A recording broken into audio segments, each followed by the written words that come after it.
No niin, terve vaan, niin se on Jarppe 79.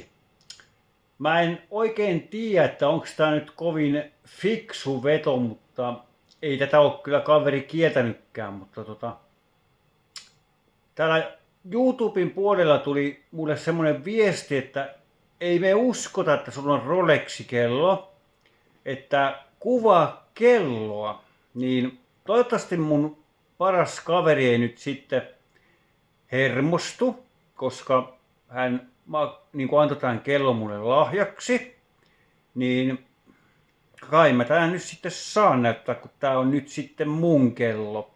Tätä mä en ikään myy enkä anna kellekään. Tää on mun hautaan asti.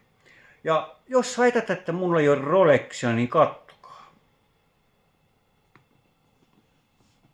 No. No.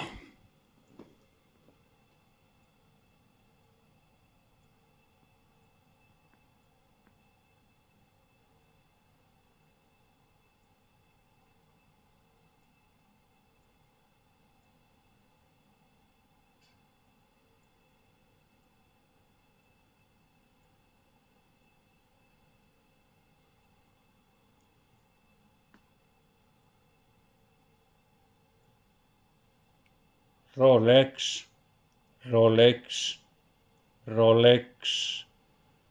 Kaverilahja. Ihana kaveri mulle, että näin. Siinä on Rolexi. Oliko aito vai kopio? Päättäkää itse. Miettikää vähän.